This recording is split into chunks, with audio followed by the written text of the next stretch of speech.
कि कुछ वर्ब ऐसे होते हैं जिनके पास ऑब्जेक्ट होता है और कुछ वर्ब ऐसे होते हैं जिनके पास ऑब्जेक्ट नहीं होता है। जिस वर्ब के पास ऑब्जेक्ट हो उसको हम कहते हैं ट्रांजिटिव वर्ब। क्या कहते हैं? Transitive verb. और जिस वर्ब के पास ऑब्जेक्ट ना हो उसको हम कहते हैं इंट्रांजिटिव वर्ब। एग्जांपल ले लीजिए, एक वर्ब है ईट, इसका मतलब क्या होता है? खाना। खाना। अब खाने का काम होने के लिए, खाने का काम होने के लिए एक आदमी चाहिए खाने वाला। अगर खाने वाला आदमी ना हो तो खाने का काम हो सकता है? तो मिसाल के तौर पे ये हो गया मुंह वाला आदमी, ये क्या है? खाने वाला आदमी है। अगर ये आदमी ना रहे तो खाने का काम होगा? नहीं होगा। ये बताओ कि ईट का काम होने के लिए डूअर के अलावा किसी और चीज की जरूरत है या नहीं है? जैसे क्या होता है? सोचो। अरे बेवकूफ आदमी, बिरयानी खाने का आइटम रहेगा तभी तो खाओगे। खाने का कोई सामान रहेगा तभी तो खाओगे।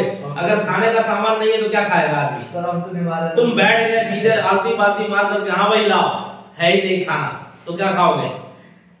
खाने का काम होने के लिए एक आदमी चाहिए खाने वाला और उसके अलावा एक होना चाहिए क्या?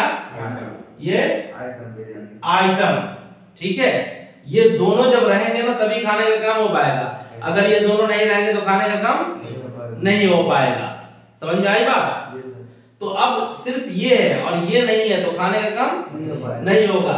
इस काम को होने के लिए इसका भी होना जरूरी है, इसका भी काम होना जरूरी है। अब ये चाहे बिरयानी हो, चाहे दाल हो, चाहे चावल हो, रोटी हो, बिस्किट हो, कुछ नहीं हो तो अम्मी का डंडा, लाख, अब्बा का जूता, अम्मी का झाड़ू, कुछ भी। तो अब देखो, ये तो हो गया डूअर और ये हो गया ऑब्जेक्ट, है ना? तो अब ये बताओ कि इस ऑब्जेक्ट के बगैर ये काम हो पाएगा? नहीं हो पाएगा। नहीं हो पाएगा। तो इस काम के लिए ऑब्जेक्ट का होना जरूरी है। ऑब्जेक्ट का होना जरूरी है तो ये ट्रांजिटिव हो गया या इंट्रांजिटिव हो गया? ट्रांजिटिव हो गया। ट्रांजिटिव हो गया। ये काम जो है ईट का काम ऑब्जेक्ट के बगैर नहीं हो पाएगा। उसी तरीके से एक लफ्ज है बीट। ठीक है, बीट का मतलब पीटना। पीटने के लिए एक आदमी चाहिए, पीटने वाला डूअर। इसके अलावा किसी और की जरूरत है? जो पिटाई खाने वाला। ये तुम्हारी अम्मी हो गई और यहाँ पर तुम लोग हो गए। ठीक है, तो पिटाई का काम होने के लिए अम्मी का होना भी जरूरी है और तुम्हारा होना भी जरूरी है। उसके बगैर काम नहीं हो पाएगा। तो बीट भी बताओ ट्रांजिटिव है या इंट्रांजिटिव? ट्रांजिटिव है। समझ में आ गया? उसी तरीके से सी एक वर्ब क्या है? सी। इसका मतलब क्या होता है? देखना। अब देखने के लिए एक आदमी चाहिए, देखने वाला डूअर। इसके अलावा किसी और चीज की जरूरत है? जिसको देख रहे हैं, कोई चीज जिसको हम देख रहे हैं या कोई आदमी है, दृश्य मंजर कुछ ना कुछ होना चाहिए ना जिसको हम देखेंगे। तो सी भी बताओ ट्रांजिटिव है या इंट्रांजिटिव है? ट्रांजिटिव वर्ब है। बहुत अच्छी बात है। ट्रांजिटिव वर्ब समझ में आ गया? अब देखो एक वर्ब है लाफ, LAUGH। लाफ के माने हंसना। हंसने का काम होने के लिए एक आदमी जो चाहिए, हंसने वाला डूअर, उसके बगैर काम नहीं हो पाएगा। बताओ इस आदमी के अलावा किसी और आदमी या चीज की जरूरत है लाफ को? हमने कोई चीज देखी है, कोई चीज याद आ गया, अकेले बैठे हुए, कोई दोस्त नहीं है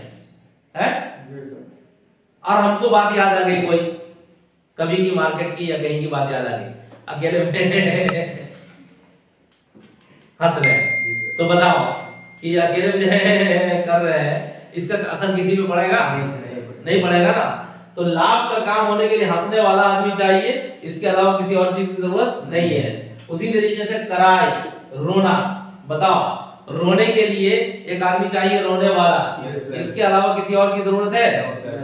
हमें तकलीफ हुई अंदर से, कुछ भी गम हुआ और हमारे आंखों से आंसू जारी हो गए। तरीके से स्लीप, सोना। सोने के लिए बताइए एक आदमी चाहिए, सोने वाला डूअर, इसके अलावा किसी और आदमी या चीज की जरूरत है? बेड की जरूरत नहीं है। सही कह रहे हैं आप, बिल्कुल बेड की जरूरत है, लेकिन किसी बेड के अलावा किसी और चीज की नहीं ना। चलिए, तो इसका मतलब ये हुआ कि कराई जो है ना, और लाफ और स्लीप, इन 3 काम और इसके ऐसे बहुत सारे काम हैं जिनके लिए डूअर चाहिए। डूअर के अलावा किसी और चीज की जरूरत नहीं है। लेकिन आपने जैसे कहा बेड या कंबल, तो वो चीजें जरूरी है। लेकिन ये जब ऑब्जेक्ट की हम बात करते हैं ना, तो ऑब्जेक्ट में टाइम, क्या हुआ, टाइम, उसके बाद प्लेस, जगह, उसके बाद टूल्स या इंस्ट्रूमेंट का हो, यहां पर टूल्स लिखते हैं, ठीक है। काम जो हो रहा है ना, तो काम का वक्त जो है उसको छोड़ करके आप बात कीजिएगा। ऑब्जेक्ट जब आप पहचानने की कोशिश कीजिएगा तो आपको यह देखना है कि किस आदमी पर उसका असर पड़ रहा है, ठीक है। लेकिन जिस टाइम पे वो काम हो रहा है उस टाइम को छोड़ करके आपको बात करनी है, वो ऑब्जेक्ट नहीं होता है अंग्रेजी में, ठीक है। उसी तरह से प्लेस, जगह, काम की जगह जो है उसको भी छोड़ करके आप बात कीजिएगा। जैसे आपने कहा कि बेड, बेड तो है सोने के लिए जरूरी, और बेड क्या है, जगह है। रूम क्या है, जगह है। तो इसको छोड़ करके हम बात करेंगे, ठीक है। उसी तरीके से टूल्स, टूल्स का मतलब क्या होता है, औजार, काम करने का आला या हथियार जो होता है, या किसी भी काम को करने के लिए जिन साजो सामान की हमें जरूरत पड़ती है ना, वो साजो सामान टूल्स कहलाते हैं, इंस्ट्रूमेंट्स कहते हैं उनको, ठीक है। इनको भी छोड़ करके बात कीजिएगा। सोने के लिए चादर, ब्लैंकेट और गद्दे की जरूरत है, मिसाल के तौर पर। ये सारी चीजें क्या है, काम का आला है, काम का टूल से, इंस्ट्रूमेंट से। समझ में आ गई बात। तो इन 3 चीजों को छोड़ करके आप बात कीजिएगा जब आप कोशिश कीजिएगा ऑब्जेक्ट को पहचानने की। ये तीनों चीजें अलग अलग हैं, इनके बारे में हम बाद में बात करेंगे इंशाल्लाह। समझ में आ गया। अरबी अगर आप लोगों ने पढ़ी हो तो अरबी में आप लोगों ने पढ़ा होगा मफऊल होता है। तो मफऊल की कई किस्में होती है। एक होती है मफऊल बिही, तो जो असल में मफऊल बिही है ना, वही क्या है, ऑब्जेक्ट होता है। असल में मफऊल बिही ऑब्जेक्ट होता है। ये मफऊल फी ज़र्फ़ मकान ज़मान है, ज़र्फ़ मकान है। उसी तरीके मफऊल लहू होता है, मफऊल माअहू होता है। तो उन तमाम चीजों को हम अंग्रेजी में ऑब्जेक्ट नहीं मानते, अरबी में उनका नाम होता है मफऊल। लेकिन असल में जो मफऊल है वो मफऊल बिही है, जो अंग्रेजी का ऑब्जेक्ट होता है। क्लियर हो गया, कोई दिक्कत तो नहीं है। तो अब देखिए, आपको ये बात समझ में आ गई कि कुछ वर्ब होते हैं ट्रांजिटिव, कुछ वर्ब होते हैं इनट्रांजिटिव, ठीक है। ट्रांजिटिव वर्ब वो होता है जिनको ऑब्जेक्ट की जरूरत होती है, इनट्रांजिटिव वर्ब वो होता है जिनको ऑब्जेक्ट की जरूरत नहीं होती।